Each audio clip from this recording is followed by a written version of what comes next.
It's not a surprise that if you want to make money, a lot of it, you cannot simply rely on your job. That paycheck you get at the end of every month isn't enough to cover all of your expenses. No wonder why you get into a debt every now and then. But honestly, there aren't many options that you see in front of you. I mean, you're not born into some kind of a royal family where you're showered with cash. You did not get the chance to go to a prestige business school, and the financial world seems so complicated to you that it's not for you at all. So it's absolutely normal to feel lost. You haven't been taught to make money independently other than working for someone else. That's why here in this video, we will take a look at some of the principles that if you understand, you will most likely find your path to financial independence.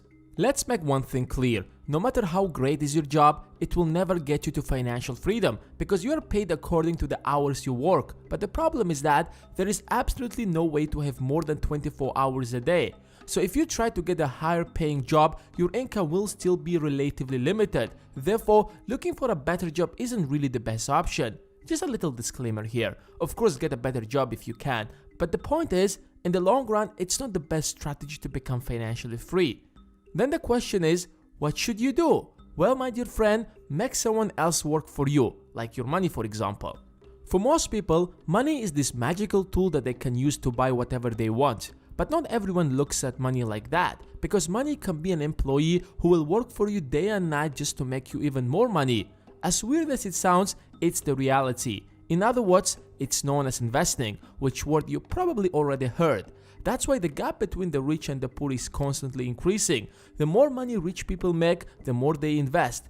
In fact, that's how most of them started initially. They first invested a little bit since that's all what they could afford, and as their income grew, their ability to invest also grew.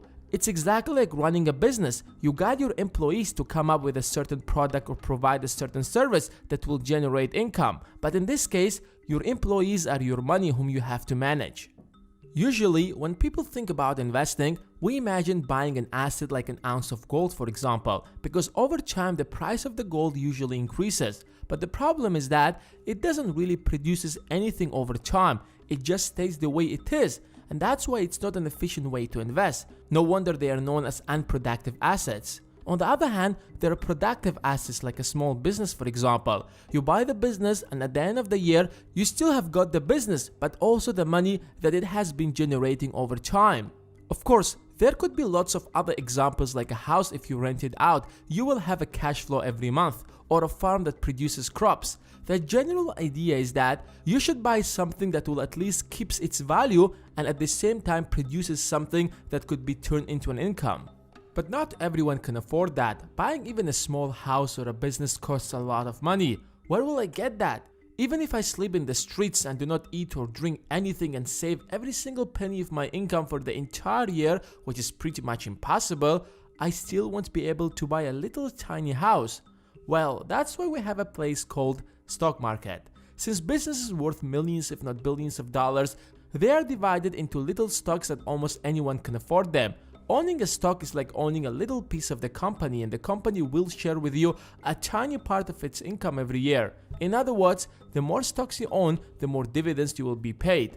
Of course, it's not as easy as it sounds, so make sure you learn first how the stock market works before you throw your money in, otherwise you will find yourself broke in no time. But that's a perfect example of how you can make your money work for you. You should not necessarily get into the stock market, you can get creative and try something absolutely different. I remember a friend of mine once started buying containers and renting them out to companies, people, and whoever needs them. They don't cost much, but at the same time it's possible to rent them out for a good sum of money if you know how to do that. In summary, focus on building more streams of income. When you spend your money on getting a productive asset, you will have a constant flow of money. It might not be much in the beginning, but with each extra stream of income, you will have more opportunities to buy more productive assets. And now it's your turn. What do you think is the best investment you can make? Let me know in the comments below. And as always, hit the like button if you have enjoyed this video, and if you don't want to miss the next video, then hit the subscribe button and the bell besides it. Thanks for watching, and I will see you in the next one.